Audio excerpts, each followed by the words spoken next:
성도 여러분, 밤새 안녕히 주무셨습니까? 또 복된 새날이 밝았습니다. 함께 찬양 드리며 하나님 앞에 예배자로 나가겠습니다. 546장 예전 찬송 399자입니다. 주님 약속하신 말씀에 의해서 오늘 하루도 살아가는 찬송입니다. 546장 찬양 드립니다.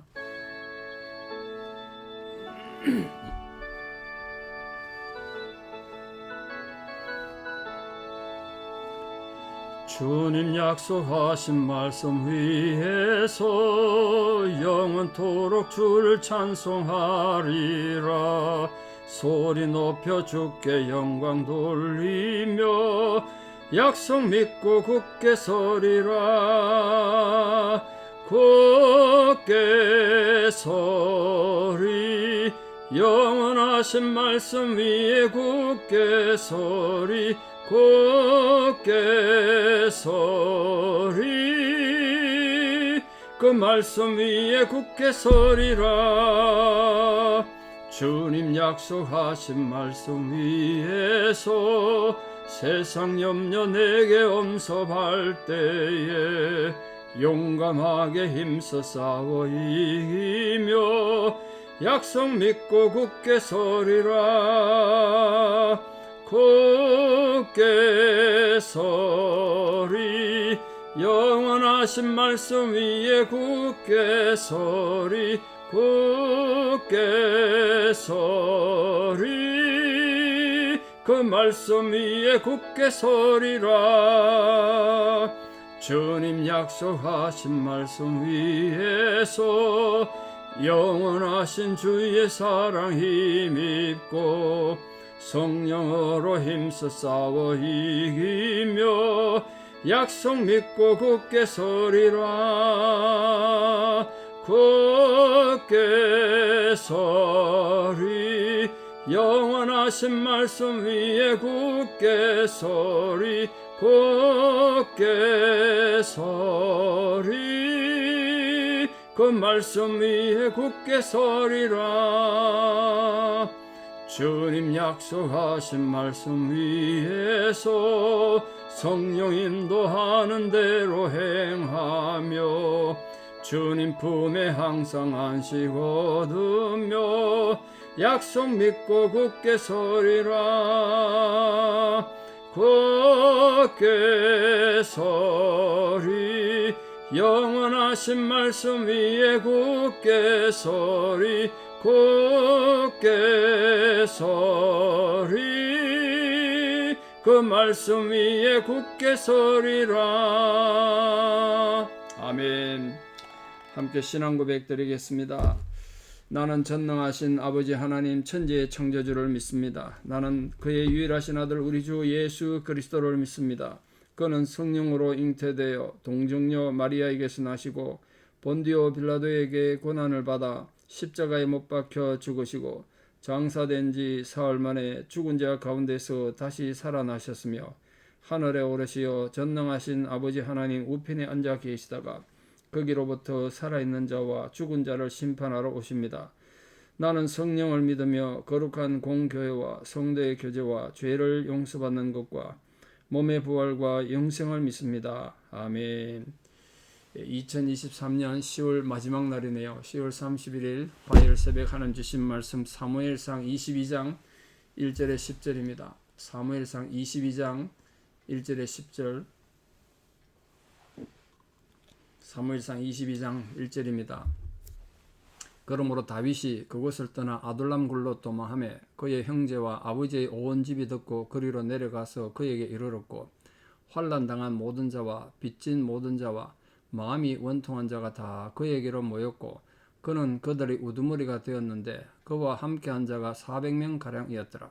다윗이 거기서 모압 미스베로 가서 모압 왕에게 이르되 하나님이 나를 위하여 어떻게 하실지를 내가 알기까지 나의 부모가 나와서 당신들과 함께 있게 하기를 청하나이다 하고 부모를 인도하여 모압 왕 앞에 나아갔더니 그들은 다윗이 요새에 있을 동안에 모압 왕과 함께 있었더라. 선지자 갓이 다윗에게 이르되 너는 이 요새에 있지 말고 떠나 유다 땅으로 들어가라. 다윗이 떠나 헤렛수풀에 이르니라. 사울이 다윗과 그와 함께 있는 사람들이 나타났다 함을 들으니라. 그때 사울이 기브아 높은 곳에서 손에 단창을 들고 에셀나무 아래에 앉았고 모든 신하들은 그의 곁에 섰더니 사울이 곁에 선 신하들에게 이르되 너희 베냐민 사람들아 들어라. 이새의 아들이 너희에게 각기 밭과 포도원을 주며 너희를 천부장 백부장을 삼겠느냐.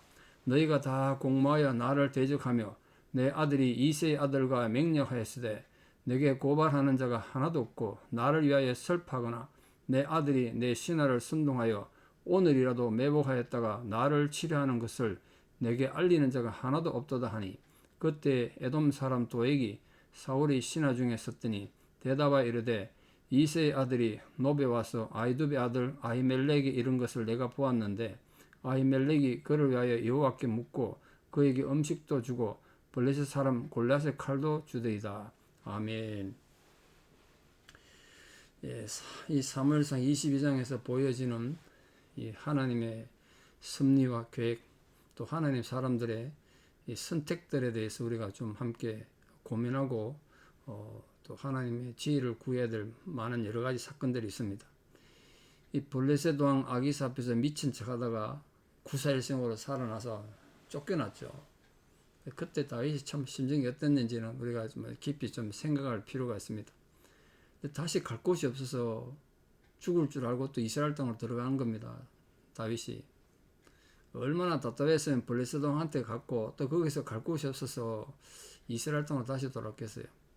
근데 이때 다시 돌아서 피난처를 삼은 것이 아둘람 굴인데 거기서 이제 혈족들을 만났습니다. 그 형제와 아버지 온 집이 거기들에게 찾아왔다는 거예요. 여러분, 사울이 다윗을 죽이려고 그렇게 혈안이 되어 있었는데 그 가족들을 그냥 돕겠습니까? 한번 생각해 보십시오. 고대 시대는 삼족을 멸하잖아요. 삼족을.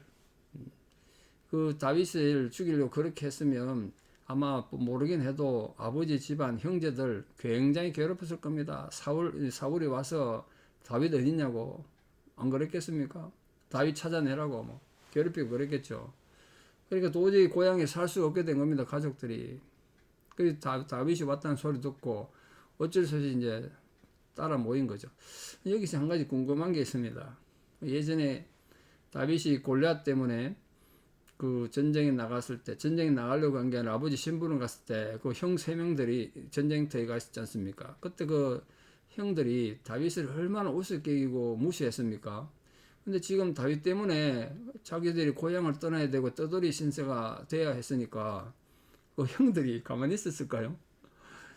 굉장히 형들이 다윗을 원망하고 그랬을 것 같아요. 우리 좀 견디면 우리 동생이 나중에 왕이 될 거야. 우리 참고 견디자 뭐 그랬겠습니까?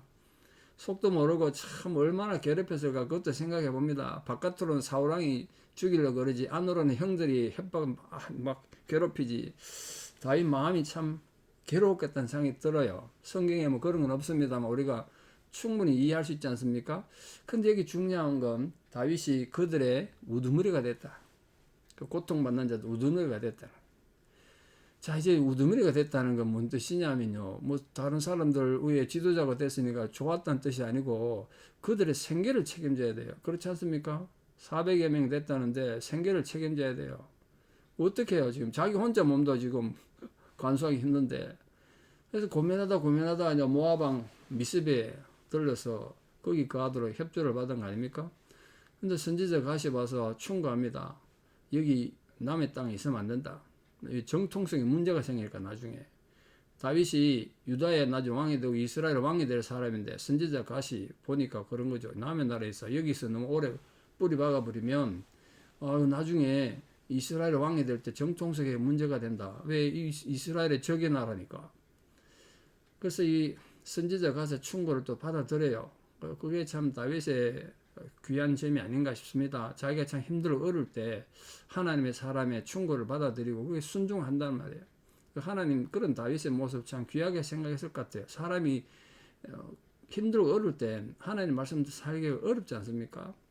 지금 겨우 살려고 와가지고 거기서 이제 안전하게 좀 살만하게 그 뿌리를 내리려고 그러는데 선지자가 가서 여기 있으면 안 된다고 돌아가라 그랬단 말이에요. 하나님께서는 하나님의 사람 이 다윗의 생명을 보호하기 위해서 이렇게 모든 것을 미리 계획하시고 인도하셨다는 것.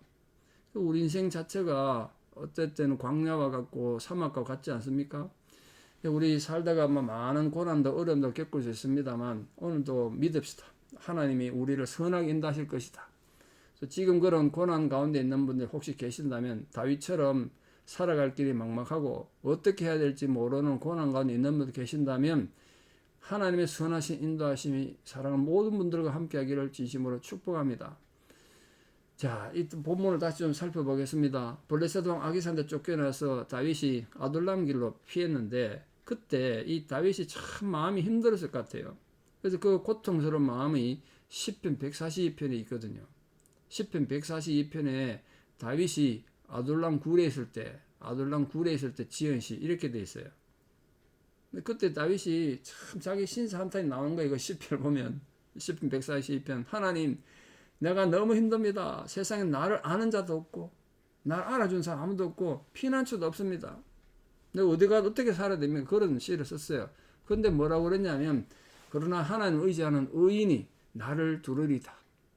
하나님 의인이 나와 함께 할 거라고 생각했다는 거예요. 그 나중에 우리 히브리서 11장에 보면 믿음의 용사들 쫙 이름 나오지 않습니까? 그때 히브리서 기자가 그렇게 말해요. 저희가 광야와 산중과 암혈과 토굴에서 유리했다. 정체지 떠돌아다녔다. 라고 말할 때 바로 이 다윗 같은 상황을 기록한 거죠. 그 믿음의 조상으로 이렇게 기록한 거예요.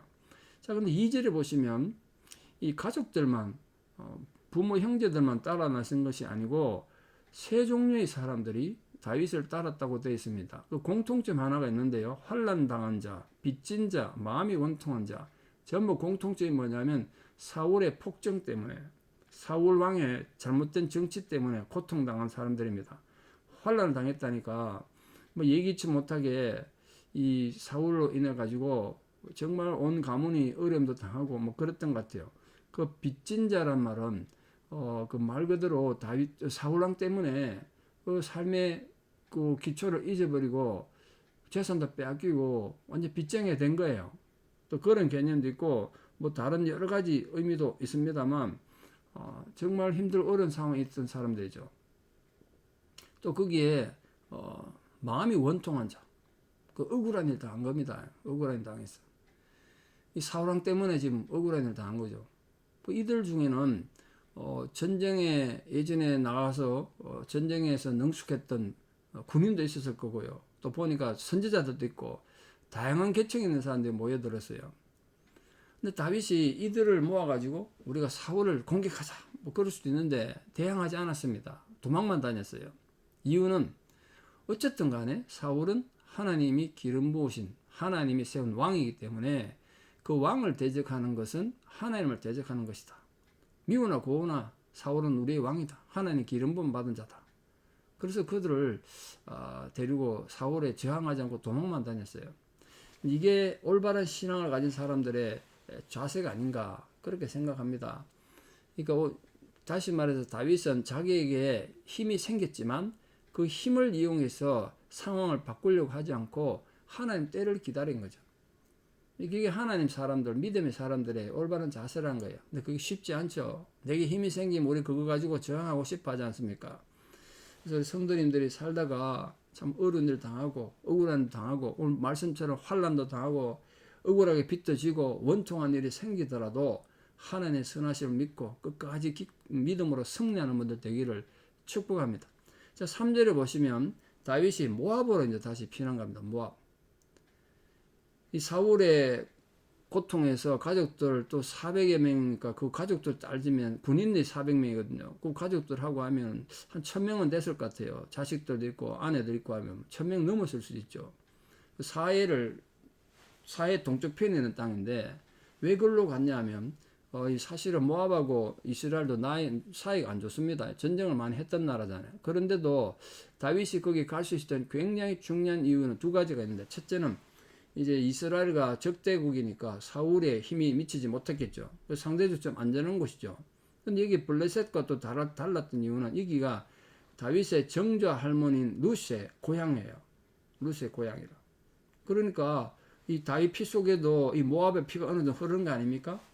아버지까지 갔으니까 아버지는 루스의 손자 아닙니까? 그러니까 이 모압왕 입장에서도 냉대하긴 힘든 거예요. 어쨌든 자기 고향의 사람들의 핏줄이 흐르고 있으니까. 그래서 거기 가서 이 블레셋과는 다르게 땅도 불화받고 이 특히 백성들은 들판이 있는지 모르는데 다윗은 이 모압 왕과 함께 그 성내에 있었다. 요새에 있었다는 거예요. 모압 왕과 함께 있더라 돼 있지 않습니까? 4절에 보시면 그들은 다윗이 요새에 있을 동안에 모압 왕과 함께 있었다. 그렇게 되어 있습니다. 근데 선지자 가시 가서 아까 말씀드린 것처럼 충고한 겁니다. 이 요새 이래 오래 있으면 나중에 당신이 이스라엘의 왕이 돼야 되는데 적국에 있던 사람을 어떻게 믿냐? 우리가 다윗을 어떻게 믿냐? 뭐 이렇게 되지 않겠습니까? 그러니까 오히려 위험 있는 사울의 지역 내에 들어가서 거기서 고난을 견뎌야 된다. 그래 나중에 왕이 됐을 때 떳떳한 권위를 가질 수 있다. 그러니까 어떻게 보면 인간적으로 참 어려운 상황이 있는데 다윗을 하나님 앞에 하나님이 또 가시란 하나님의 사람을 통해서 선지자를 통해서 어려운 일을 하라는 거잖아요. 지금 그나마 좀 안전하게 피할 곳을 겨우 마련했는데 그걸 버리고 또 어려운 곳으로 돌아가라 그러니까 사지로 가라는 거잖아요. 사지로 죽으러 가는 소리잖아요. 왜 그랬겠습니까? 언제나 하나님 사람들은 사람을 의지하지 말고 또 사람 눈도 의식하지 말고 하나님만 바라보라는 거예요. 하나님만 바라봐. 이게 참 중요하죠.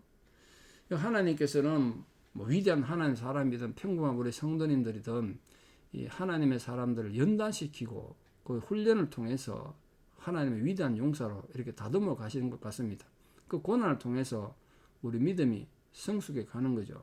여러분 생각해서 살다가 보면 이 다윗처럼 겨우 모압으로 피난 가서 여기는 살만한가 보다. 이 정도면 내가 살만하다. 그랬는데 또 하나님께서 우리가 하기 싫고 내가 보기엔 나쁜 일이고 손해보는 일인데 요구할 수도 있습니다. 그때 순종함으로 하나님이 기뻐하는 그런 성도님들로 잘 훈련되기를 바랍니다. 자, 6절 이하에 또 사울의 얘기가 나오는데 이 사울의 사람됨 인격을 한번 보십시오. 이 지금 사울이 이 백성들에게 지금 여러 가지 불평을 하는데 어떻게 불평했냐 보십시오. 특히 6절에 보시면 사울이 어떤 사설이 있었냐면 손에 단창을 들고 이렇게 되어 있습니다. 손에 단창을 들었다니 화가 많이 난 거예요. 밑에 부하들 보기 얼마나 불안합니까? 왜? 이 사람 단창 막 집어 던지는 사람이지 않습니까? 저거 언제 날아올지 모르는 거예요. 단창을 들고 지금 화가 나가지고 막 그러니까 신하들이 긴장해가지고 그 앞에 막 벌벌 떨며 있었을지 몰라요. 그래서 뭐라 그랬냐면 한 네 가지를 말하는데 여기 이세의 아들 앞에서 말씀드린 것처럼 다윗이라고 말하기도 싫어가지고 이세의 아들 이렇게 표현해요.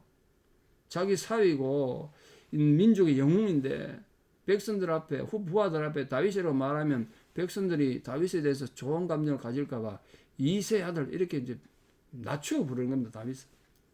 그 이세의 아들이 너희들에게 각기 밭과 포도를 주면 그 물질을 주고 또 천부장 백부장 같은 권력을 줬냐? 못 준다는 거죠. 그러니까 너희들이 왜 나한테 충성하지 않느냐 이제 불평하는 겁니다. 두 번째가 뭐냐? 너희가 다 공모했대. 공모해서 특히 내 아들 요나단이죠. 요나단이 이 다윗하고 맹약했는데 아무도 나한테 얘기 안 해줬다는 거예요. 그래서 너희들이 그럴 수 있냐? 배신이다 이거죠 지금. 그걸 지금 얘기하는 겁니다. 그러니까 이 상황에서 요나단은 참 힘들었을 것 같아요. 내게 고발한 적은 하나도 없다. 세 번째가 나를 위해 슬퍼한 적 없어요. 왜 사울을 왜 슬퍼해야 됩니까? 사울을 왜 슬퍼할 이유가 없잖아요.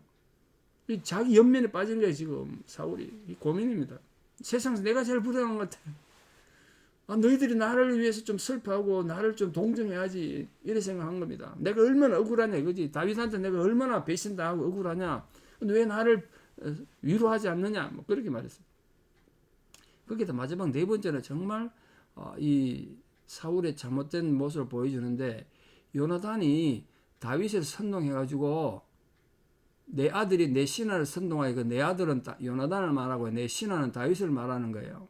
그 요나단이 다윗과 협작해가지고 선동해가지고 오늘이라도 나를 매복에다 죽이려고 하는데 막 그 환상을 사로잡힌 겁니다. 지금 제정신이 아니니까 아무도 그런 걸 내한테 알려주는 사람이 없다. 이거 지금 사울의 마음이 바르지 않으니까 모든 사람을 불신하게 된 겁니다. 자기 아들까지도 못 믿고 자기 충신들 자기한테 충성하는 신하들 아무도 못 믿는 거예요. 그 악인의 눈에는 모든 게 악하게 보일 뿐입니다. 그럴 때 이 에돔 사람 도액이 등장합니다. 며칠 전에 말씀드린 것처럼 그 도액이 참 나쁜 사람 아닙니까? 사울을 기쁘게 하라고 간신입니다. 간신이거든요. 이렇게 어느 나라는 어느 시대나 충신만 있는 것이 아니라 간신이 있잖아요. 사울에게 어떻게 보고했나 보세요. 다윗과 제사장 아히멜렉 사이에 벌어졌던 일들을 자세히 고발합니다. 고발해. 뭐 있었던 일 사실을 말한 건 맞아요. 뭐 거짓말하는 건 아닙니다만 중요한 건 동기죠. 동기. 왜 그렇게 고발했겠어요? 다윗을 더 나쁜 인간으로 만들기 위해서, 또 자기가 이렇게 고발함으로써 사울 왕에게 이득을 보기 위해서, 자기 욕심 때문에 그렇게 말한 거예요. 자기 이익과 다른 사람 의인 다윗을 곤란하게 만들려고 하는 그런 잘못된 생각으로 지금 이 사울왕한테 보고했기 때문에 이 완전 살인자 같은 존재란 말이에요. 저 말씀의 결론을 맺겠습니다. 오늘도 우리의 하루의 삶을 통해서 다윗처럼 좀 방랑해야 되고 고난을 겪어야 될지도 모르겠습니다. 가시 와가지고 그거 하기 힘든 일인데 왜 나한테 그런 일 시키냐, 그런 생각할 수 있죠. 그래도 우리가 하나님께 충성하고 믿음으로 나감으로써 오늘 사울이 저질렀던 이런 실수를 하지 않고 끝까지 충성함으로써 우리 모든 성도님들이 삶의 현장에서 하나님의 존귀한 백성으로 승리하는 위대한 승리가 이 하루에도 모든 성도들과 함께 하기를 우리 주 예수 그리스도의 이름으로 축복합니다. 기도드리겠습니다. 아버지 하나님, 오늘도 우리에게 귀한 말씀을 통하여 위로하시고 격려해 주신 은혜를 감사드립니다. 우리가 세상을 살아가다가 오늘 다윗이 겪은 것처럼 참 억울하고 답답한 일 겪을 때도 많습니다. 우리가 원통하고 참 마음이 상하여 힘들고 어려울 때도 많겠지만 그때 우리가 좌절하거나 절망하지 않고 끝까지 하나님의 선하심을 믿고 하나님 가르침, 하나님의 교훈에 순종하고 충성함으로 하나님으로 말미암아 모든 고난을 이기고 승리하는 믿음의 감격이 우리 모든 성도님들에게 부어지는 복된 하루 되게 도와주시옵소서. 이제는 우리 주 예수 그리스도의 은혜와 하나님 아버지의 만극하신 사랑과 성령님의 위로 교통 역사하심이 주의 사랑과 그 위로 가운데 모든 고난 가운데 승리하기를 결단하는 사랑 성도님들의 위대한 신앙 고백 위에 또 사랑하는 우리 모든 자녀들 삶 위에 특히 오늘 저녁에 있는 할렐루야 나이트 그 행사 위에 이제부터 영원토록 함께 하시옵기를 간절히 축원하옵나이다. 아멘. 예, 오늘 저녁에 우리 교회에서 할렐루야 나이트 아동부 행사가 있습니다. 부모님들 아이들 함께 오셔서 또 의미 있는 시간 가지시면 좋겠습니다. 감사합니다.